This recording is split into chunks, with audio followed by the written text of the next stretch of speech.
From the darkest reaches of space to the deepest corners of your mind. Welcome to From the Void.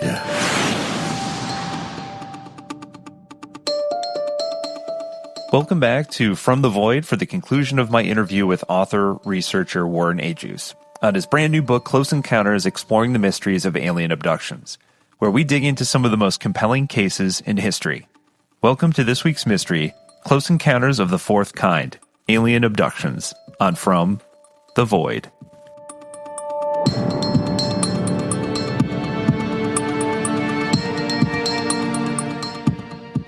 Yeah, I think that's what's so intriguing about it. And in so many of these cases is the fact that the ones that happened decades ago, often in these cases, the witnesses have stuck to the story that they've continued to tell decade over decade. Yeah, and I think if we were, honest with ourselves, when we were kids, we all came up with, imaginative stories. But at one point, someone does come out and say, "Listen, we made that up." No one continues the story for over 20 years. It just doesn't make sense. Yeah, exactly. So getting into the real meat of the book here, talking about alien abductions. Mm-hmm. Talk about the stages of alien abductions before we get into any of the particular cases. Definitely. So the two cases we've discussed so far are close encounters of the third kind. And to remind the listeners there is that close encounters of the third kind is when the individual sees a UFO in close proximity, but they do not get abducted. Close encounters of the fourth kind is when the individual gets abducted, and it is what we will be talking about now. In the beginning of the second part of the book, which deals with alien abductions, I propose 10 stages of alien abductions. So what I did is that I analyzed all of the abductions, and I sort of listed all the common denominators. And the first stage is the UFO sighting. Every abduction starts with the individual seeing a bright light in the sky. And then that leads to the second stage, which is the immobilization stage. So what happens is that many abductees stated that they saw a UFO, and as the UFO got closer, they suddenly felt immobilized. And so immobilization is very similar to paralysis, where the individual feels completely paralyzed. They cannot shout, they cannot scream, they cannot run away. It's very similar to sleep paralysis. The third stage is the presence of extraterrestrials. And many times these alien beings are described as being humanoids. And humanoid beings are generally very short, and they have grotesque and bizarre features such as large almond-shaped eyes, translucent pale skin.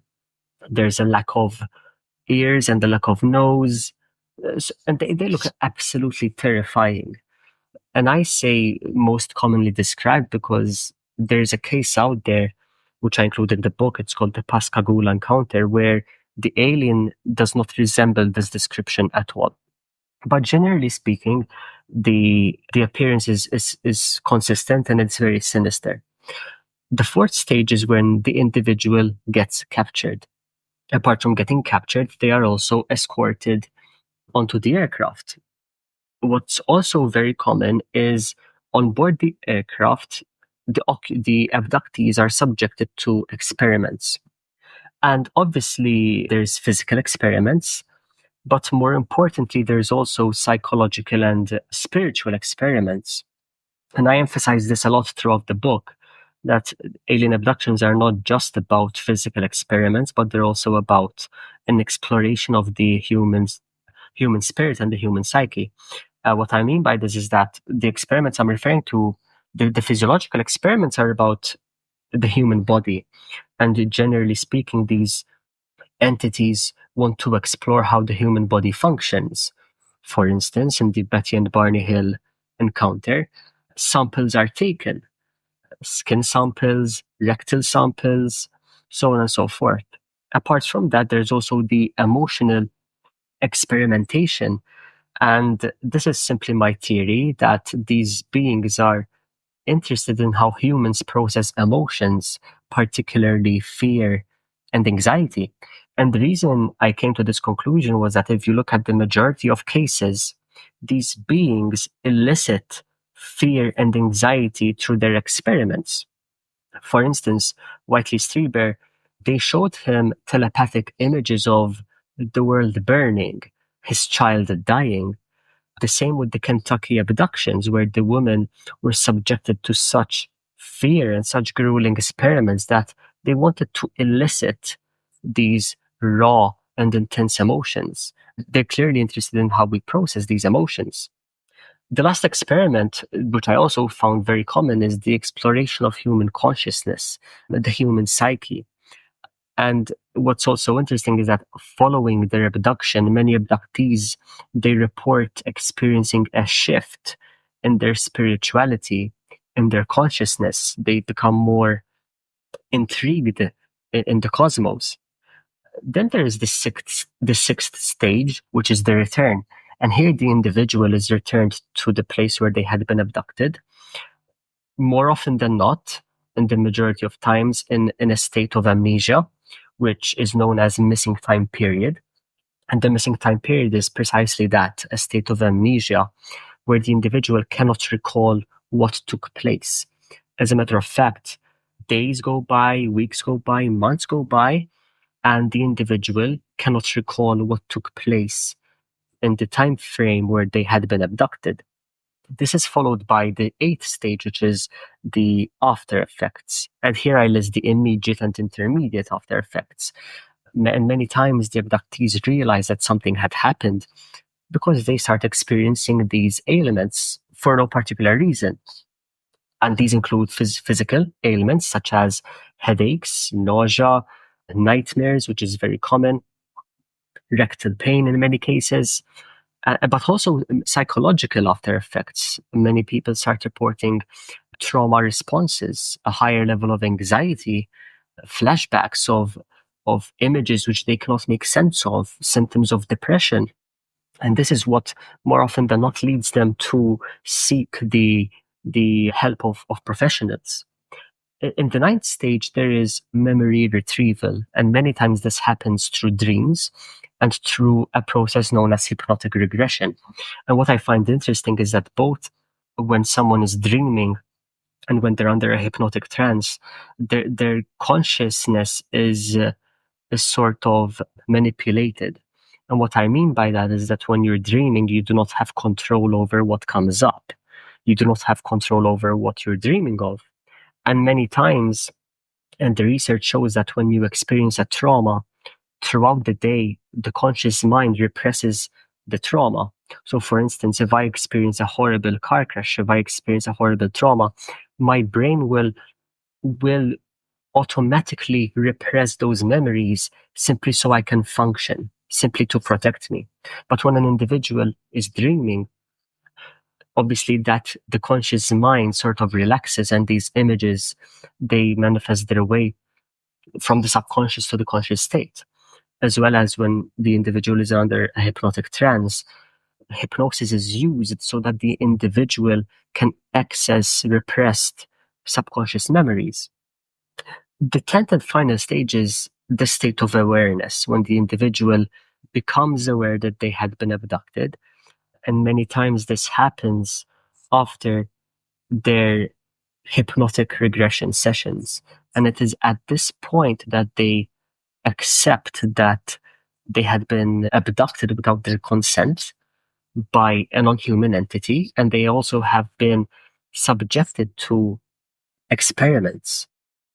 Yeah, so let's talk about one of the more peculiar cases. We'll say one that I've been fascinated with since I was a kid, and I saw the movie, which I found out later after doing some research was not entirely accurate, but one that is pretty confounding. The Travis Walton experience. Multiple witnesses in this case, some controversy, but by and large, it seems that most of the guys on that crew, and I'll let you fill in the details, have been pretty adamant about this event actually taking place, to the extent where I think I saw a documentary within the last couple of years where it still brings up some pretty visceral emotion amongst who are on that crew. So talk about that case a little. Definitely. And the Travis Walton case is a pillar in alien abductions. It certainly made waves. Well, first of all, there was a blockbuster movie. There's been books written about it. It's a case that, although it took place in 1975, we're still talking about it. Certainly, I could not have written a book about alien abductions without including Travis Walton's case. And there's a lot of controversy about it, which, you have to be objective and you have to address. But first of all, it's important that we look at the case. So as I stated, the case took place in 1975. It was November. And Travis Walton, and he worked for this forestry company owned by his friend. And there were multiple eyewitnesses. So his colleagues, there's Mike, there's Alan, there's John, and a number of other men. And they were working in this forest in Arizona. And the forest is Apache Side-Greaves National Forest. And Travis's friend, Mike, who was the boss, basically his company was given this contract to thin out the trees out there. So they had this time frame to get the job done. And on this day in November, the men, they finish up with their job, they load their equipment on their truck, and they start driving back to Snowflake, Arizona, where they lived. And on their drive back, they see this bright light in the sky. And at first they think it's a star, or, an airplane about to make a landing. Things that you assume when you see a bright light in the sky. But that is not the case at all, because according to them, this light starts moving erratically from side to side, which immediately rules out the possibility of the light being either a satellite or an aircraft or a meteorite, any of the rational explanations we can think of. What happens next is that this UFO, it gets closer in proximity, and it also starts hovering above an area, above the trees. So the guy who was driving, he pulls over to the side, and here they have a perfect visual of the aircraft. It was a disc-shaped aircraft with the dome structure on top. It had a flange around its center, and it was around 20 feet wide, and it was emitting this very warm yellow glow. So you had a group of men looking at this disc-shaped UFO, and suddenly Travis stated that he felt this compulsion to open the truck and starts running towards it. And that's what he does. He opens the truck door and he runs towards the UFO. Suddenly, he starts hearing this weird noise, this frequency coming from the UFO, and he starts feeling uneasy about it. So he hides behind this rock and he starts thinking to himself, I need to get back to my truck. So at one point he says, okay, I'm going to make a break for it, and he starts running back to his truck. But suddenly this energy, which they describe as similar to a lightning bolt, but it wasn't lightning at all. It was simply this energy. It hit Travis and it sends him flying several feet in the air. At this point, his colleagues are completely in shock to what happened. And they run back to their truck and they speed away, leaving Travis completely behind. And at that point, later on in their interviews, they stated that their instinct kicked in and they wanted to protect themselves from this aircraft. So they simply ran away, leaving Travis behind.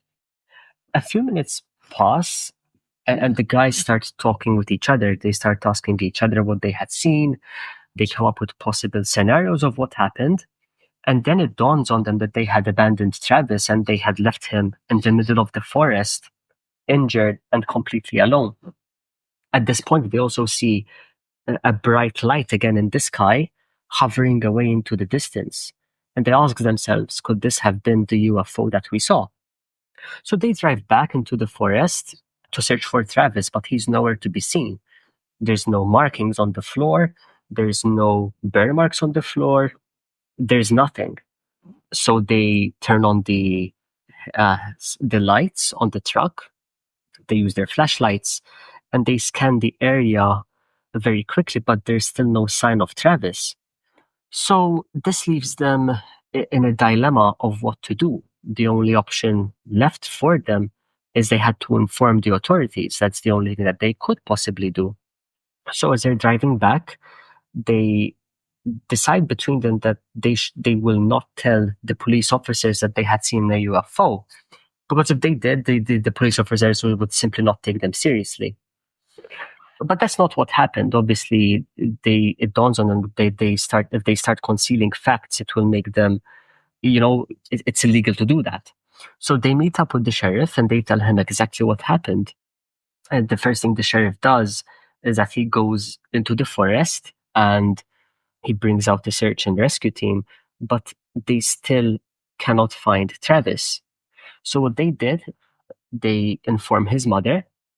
And what is surprising is her response was that she stated that she was not the officer who spoke with the mother, he stated that the mother did not seem shocked by what happened.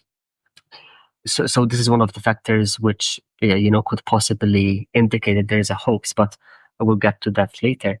Back to the timeline of events, the men are increasingly worried because it's November in the middle of the forest, and the chances of someone surviving without any support in the middle of the forest in winter, they decrease the more time passes by.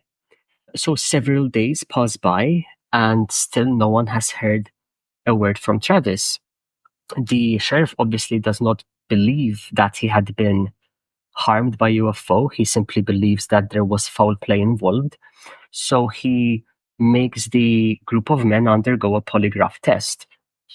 Now, it's important to mention that although nowadays in 2024, we know that polygraph tests do not necessarily indicate whether someone is lying or not, back then it was a reputable source to see whether someone is saying the truth or not. And the questions he asked the men was, the first one, did they cause harm to Travis? The second one, was Travis harmed by one of the crew members? The third one, was Travis buried in Turkey Springs, the forest site? And the fourth one, were they being truthful when they said that they had seen a flying disc? All the men, 5 of the men passed the test. The other test was inconclusive. So at this point, the sheriff, although he does not fully believe the story, it's important to know that although he does not believe them, he does become less hesitant of them. And this is an important part of the story because he starts taking their version of the truth more seriously. A few days pass by. It's the 10th of November, 5 days since Travis had disappeared. And in the middle of the night, his sister receives a phone call. And her husband, he answers the phone and he hears this weak voice. And it was Travis. Travis had told that he had been returned and that he needed help. However, throughout the 5 days, the family members had been receiving multiple prank calls from people claiming that they were Travis. So at first, he was not going to take him seriously. However, Travis told them the sentence, "I have been brought back." And he tells them that he's in this phone booth in Arizona. So the husband, Grant, he picks up Dwayne, who is Travis's brother, and they pick up Travis. And they find him in one of 3 phone booths on the floor, weak, malnourished. And as they bring him in the truck, he starts repeating the sentence that they were awful, and they also had massive, bulgy eyes. They kept asking him who he was referring to, but he would not elaborate. He was in a state of shock. At this point, the sheriff's office, they receive an anonymous tip from someone telling them, listen, Travis has returned. However, Travis was still in shock, and Dwayne thought that if the sheriff was going to interrogate him, the current moment was not the time or place. So Dwayne tells the sheriff that their tip was incorrect and Travis had not actually returned.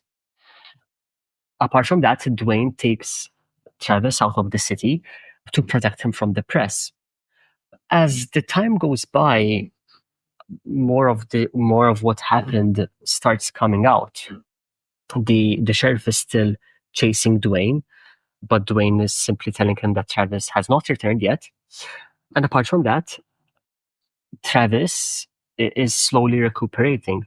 Now, something I failed to mention was when Travis first disappeared, there was the search party, and in the search party there were a few individuals who were interested in the UFO phenomenon, and they told Dwayne that when Travis returns, if he does return, they should take a urine sample. So the first urine, Dwayne took a sample of that.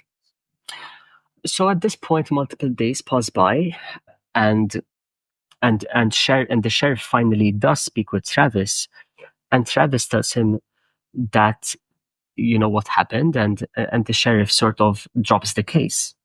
But at this point, Travis still does not truly know. He is not completely aware of what took place 5 days ago. That is until he underwent hypnotic regression. Dr. Harder, who was in charge of his hypnotic regression, he guided Travis into this hypnotic trance. And Travis stated that when he opened his eyes, he was in this medical operating room. There were bright lights. Around him were these instruments, which he was not aware what they were used for. And there were also these grotesque beings looking down on him. After a few moments, Travis stated that he sat up and he pushed one of the beings away. And as he touched them, he felt that they were very soft and that their skin felt weird. At this point, the two beings looking down at him, they reach out their hand as though they're telling him, calm down. But he's obviously petrified. Apart from that, after a few seconds, the beings run away. And he does not know where he is, nor does he know where they went. So he looks around and he tries to find an instrument to protect himself with. And he finds this cylinder and he tries to smack it on the metallic surface, but it does not break at all. So then he gets up from the table he was laid on, and he goes in the opposite direction where the beings went. So if the beings went to the left, he runs to the right. And as he's running down this corridor, he sees this room, and as he enters it, he sees this chair in the middle of it. And the room was completely dark, and all it had was this chair in the center. As he starts approaching the chair, he sees that the walls, they darken, and apart from that, he starts seeing white specks all over the walls. The chair, apart from that, had these multicolored buttons. There were around 25 buttons. They were in a row of 5, and they had these different colors. And there was also this lever on it, like a gear stick on a car. So Travis sits down on this chair, and he starts pressing these buttons. And as he presses these buttons, there was also this green screen above these buttons, and he could see that there were different lines intersecting one another, but he was not aware what this correlated to. At one point, he grabs the lever and he twists it. At that point, he sees that the white specks around him, they start turning. And at one point, he also sees these nebulous purple-pink clouds, just like a galaxy. And at that point, it dawned on him that he possibly could be suspended in space. So at that point, he gets up from the chair and he walks back to the entrance of the room, and these effects, they stop. And then he starts thinking back at the beings he saw, and their features, they are very similar to the typical alien being. They were very short, they had these large heads with almond-shaped eyes. But then surprisingly, he sees another creature, and this creature looked nothing like these alien beings. This creature looked human. And what I mean by that is that he was of the same height as Travis, so around 5'11", 6 feet tall. He had long hair. The only odd thing about him was the uniform he was wearing, because he had this sort of helmet on, similar to what astronauts wear. And Travis, assuming that he was a human being, he starts talking to him. He starts asking him questions, such as, where am I? What is happening? But this individual, he completely ignores Travis, and he simply grabs his hand and starts leading him down the corridor. Travis, he has no idea where he's going. He continues to ask the man questions, but he does not respond. At one point, the man leads him into a room, and he realizes that they must have exited the disc-shaped aircraft because they can see, the outer curvature of it. And this individual, and when I say individual, I'm not saying that he was necessarily a human being, but he looked very similar to a male individual. So he leads him to this room, and inside this room there are two more individuals, a male and a female.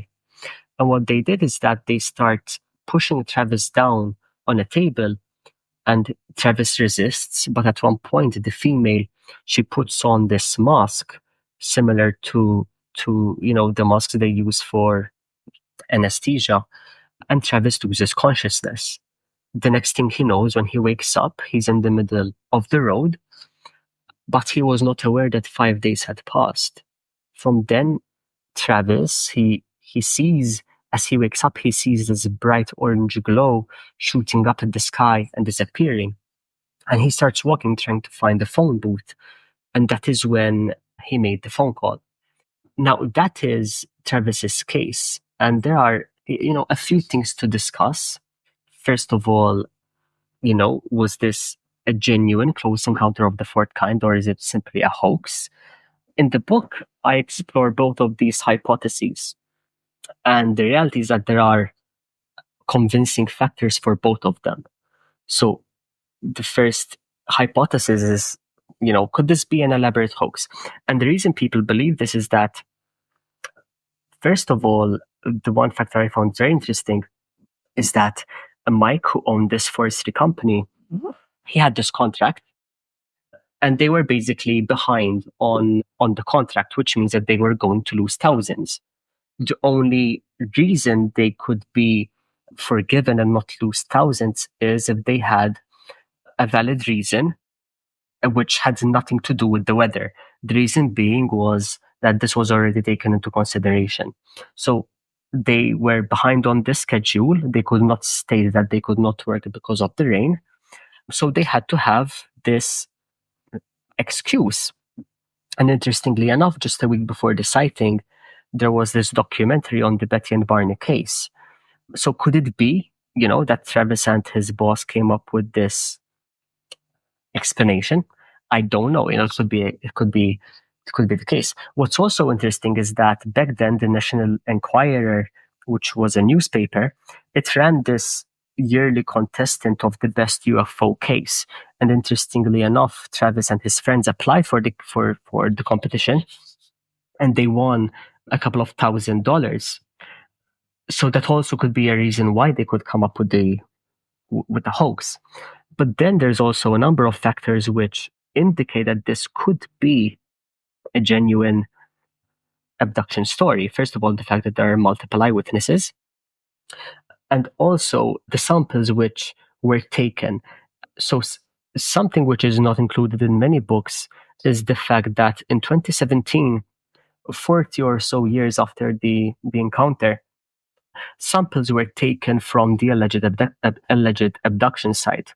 And what's interesting is that there is a lot of changes in the samples. So in the control sample, which was taken from a site that is not the alien abduction site, the trees taken from there, they show to have experienced a natural growth. However, the samples taken from the alleged abduction site, they had a lot of chemical structural changes. For instance, there were higher levels of iron with particulates. The soil had different chemical structures, and many people believe that this could be because of the aircraft's propulsion system. So with that being said, at the end of the chapter, I present all of the details, and to this day, I still get people with mixed opinions on the Travis Walton case. Many people say that he was simply doing this to get money. Other people say this is actually one of the most compelling UFO cases out there. And this is the reason why I wanted to write the book with as objectively as I possibly could. If I was leaning towards a certain bias, if I was, for instance, if I wanted to write the book with the preconceived idea that I wanted to prove that alien abductions are real, I would simply omit certain details which contradict that. But if you read the book, you can see that there's all the information there, and the information there does not necessarily lean towards the extraterrestrial hypothesis. As a matter of fact, I do not push any hypothesis over the other. I leave it completely up to the reader to come up with their own conclusion. Yeah, and it is interesting though to look at some of the details of the Walton case in comparison to one of the other cases you talk about in the book, the Whitley Strieber case. Yeah, another one that happened. That one was a little bit later on in the mid '80s, but both sort of recount being terrified of their abductor. And then at least Strieber, years later, in recent years, has even said, "Hey, it may not have been a negative experience, but the fact that I was in, unusual circumstances and these strange beings were around me, I was, of course, terrified, but they may not have had malevolent intent." So he's even sort of switched his position on it to some degree. But that's another one, obviously, that has some controversy surrounding it. He happened to be, and what's interesting, John, is that I interviewed Strieber for the book, and because it's like you said, it's such a controversial topic. It's such a controversial case, rather. So Whitley Strieber, before anything else, he's a New York bestseller. He's a New York best-selling author. So before he wrote Communion, he wrote many successful books, and many people state that he came up with the story as a next plot for a bestseller. But what I find fascinating is that after this encounter, his approach changed, and I asked him, why do you think this case happened? And I remember him telling me that this case has got to do more with spirituality rather than, these physical experiments that he was subjected to. And he emphasized a lot that this phenomenon has got more to do with the spirit than it does the human body. Yeah, absolutely. So it is kind of interesting that, given time to process their experiences, that, even their own perspectives have kind of changed over time. Yeah, and as you accurately stated, they were both subjected to such anxiety and such fear. But it's interesting to see, Whitley Strieber talk about it in such a spiritual way, where he now does not think that this was a negative experience at all. Yeah, absolutely. I know we're running short on time, but I wanted to get your thoughts on the recent congressional hearings here in the U.S. And in terms of, do you think that this has had the desired effect, or do you think there's more to come? Like, kind of, what are your thoughts on now that we're through our second one? Yeah, per se? I think the fact that we're having a congressional hearing, that's already a win. I mean, if we look back 10 years ago, would this have happened? Would we have a congressional hearing? I highly doubt so. As a matter of fact, and then I ask, if we had a congressional hearing 10 years ago, would we have such reputable individuals testifying? I mean, we've had David Fravor, we've had Lou Elizondo, we've had David Grush, and these are all individuals who had such an important role in the military. But, looking at Lou Elizondo and David Grush, they had a top-level clearance, which means that they're not ordinary individuals, let's say that. So, but then there, people have had mixed reactions, people who were expecting more. But as I've always said, is that you cannot expect disclosure to come from these congressional hearings. And the reason being is that you cannot have a nation running on uncertainty, fear, and anxiety. That you cannot have that at all. So you cannot have politicians or congressmen coming out and saying we are not alone and these UFOs have advanced technology, And you certainly cannot expect these politicians and military personnel to come out and say, we are in contact with these beings. Granted that that's what these whistleblowers are saying. But I do think that there has been a positive outcome from it, simply for the fact that we're talking about it at a Senate level. And for me, that's a big win. And right now, the topic has much less stigma than it did a decade ago. Now we can have open discussions about the phenomenon and what it's all about. And the fact that we're having such high-level individuals with a top-level clearance coming out and saying, I was part of a crash retrieval, to me, that's a big win. And I can only expect for more details and for more information to come out. But, I tell the listeners, do not, disclosure has already happened. We know that we're not alone. And you do not need politicians to validate these experiences. These beings are here for their own purposes, not ours. And whether we validate it or not, it does not eradicate the fact that these encounters do take place and that we are not alone. Absolutely. Well put. And as usual, excellent job. The new book is terrific. It's laid out so clearly and great research as always. So folks, go out and get the new book. Absolutely. Yeah. Folks, go out and get the new book, Close Encounters, Exploring the Mysteries of Alien Abductions. Warren, thank you as always. You have an open door to come on anytime you have something you want to say. So thank you so much for coming on again. It's been an absolute pleasure. Thank you so much.